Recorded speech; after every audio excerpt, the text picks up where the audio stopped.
지난 2011년에 일어난 가습기 살균제 피해 아마 생생하게 기억하실 겁니다. 임산부와 영유아까지 목숨을 잃으면서 사회적으로 큰 파문을 일으켰는데요. 이 5년 만에 검찰의 수사가 본격화됐습니다. 또 최근 가습기 살균제와 폐손상의 인과관계를 밝힌 연구 결과도 나왔는데요. 가습기 살균제 사망 사건 그 5년 동안의 미제를 해결할 수 있을지 관심이 모아지고 있습니다. 환경보건시민센터 최혜영 소장과 함께 이 문제 짚어보겠습니다. 안녕하십니까? 네, 안녕하십니까?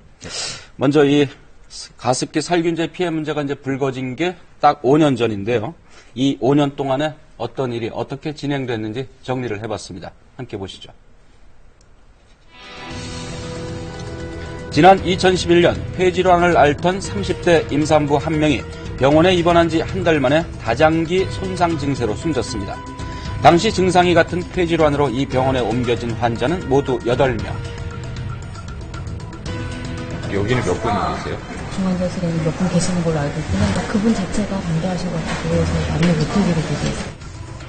이들의 공통 증상은 폐가 딱딱하게 굳는 폐 섬유화가 급속히 진행됐다는 점입니다. 조사에 착수한 보건당국은 같은 해 8월 이들의 사망에 대해 가습기 살균제가 원인으로 추정된다는 결과를 내놓았습니다. 이후 시간이 흐르면서 점점 더 늘어난 가습기 살균제 피해자들과 유족들은 살균제 제조, 판매 업체를 과실치사 혐의 등으로 고발했는데요. 하지만 경찰이 사건을 검찰로 송치한 후에도 수사는 시작되지 못했습니다. 보건당국의 역학조사가 여전히 진행 중이었기 때문입니다. 그리고 2014년 8월 보건복지부 산하 질병관리본부가 폐질환의 원인은 가습기 살균제라는 결론을 내리고 나서야 비로소 본격적인 수사가 시작됐는데요. 서울중앙지검은 지난 1월 가습기 살균제 피해 사건 특별수사팀을 꾸리고 전수조사에 나섰습니다.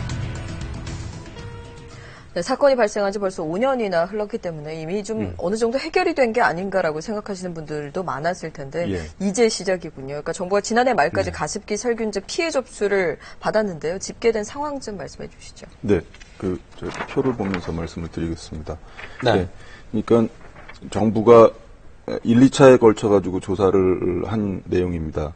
그러니까 1차에서 이렇게 361명, 사망이 이제 105명이고요. 2차에서는 이제 환경부가 했는데 169명, 사망이 38명, 1, 2차 합해서 530명에 사망이 143명. 저희가 아마 화면에서 아주 자세히 보이지 않을 것 같은데요. 그러니까 1, 2차를 합쳐서 한 530명 정도의 사망 환자. 143명. 네. 네. 그리고 작년 말까지 추가적인 피해 신고를 받았고요. 네. 네. 그리고 다시 1월 달에도 이제 정부는 12월 말까지만 신고를 받고 지금은 안 받지만 저희 시민단체로 추가적인 접수가 계속 이어지고 있어서 모두 한 1,500명 정도의 피해가 지금 그리고 총 사망자는 한 226명. 226명. 네. 근데 이제 최근에도 이제 사망자가 발생했다고 하는데요. 그 현재 피해자들의 상황은 좀 어떻습니까? 네, 피해자들은 지금 그 사건 발생 사실은 정부가 역학조사를 해서 발표한 게 2011년이지만 실제로는 이 제품이 처음 출시된 게 1994년입니다.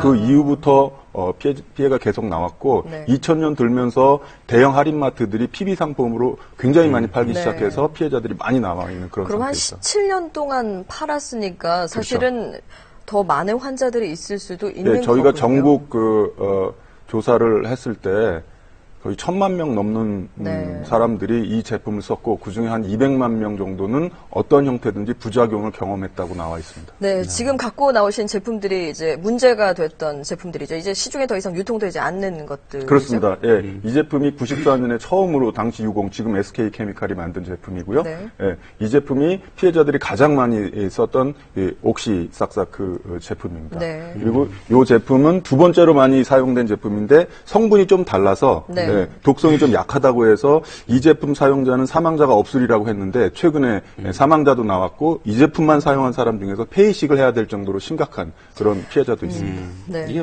검찰의 이제 수사가 본격화됐으니까 이제 조금씩 밝혀질 텐데, 근데 이제 이게 문제가 처음 불거진 게 2011년인데 이제 역학조사를 한 5년 동안 이렇게 역학조사가 길게 이루어집니까?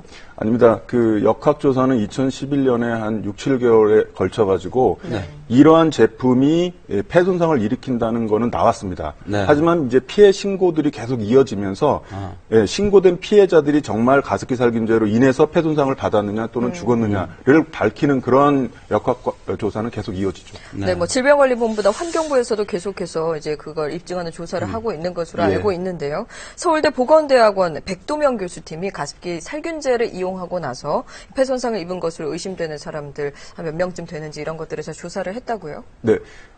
백도명 교수님 팀은 정부의 1차 조사 정식 책임자이고요. 네. 네. 1차 조사 결과를 바탕으로 그 이후에 그 1차 조사에 참여했던 사람들이 과연 이러한 가습기 살균제를 더 많이 노출되면 더 많은 피해가 있는 것인지, 예, 통상은 그렇게 이제 생각하는 것이 맞는데 정말 그러한 것인지에 대해서 논문을 작성을 했고 지금 네. 발표된 게 바로 그런 내용입니다. 예. 그러니까 이제 해보니까 가습기 살균제하고 이 폐 손상하고의 인과관계가 명확하게 드러났습니까? 그렇습니다. 예.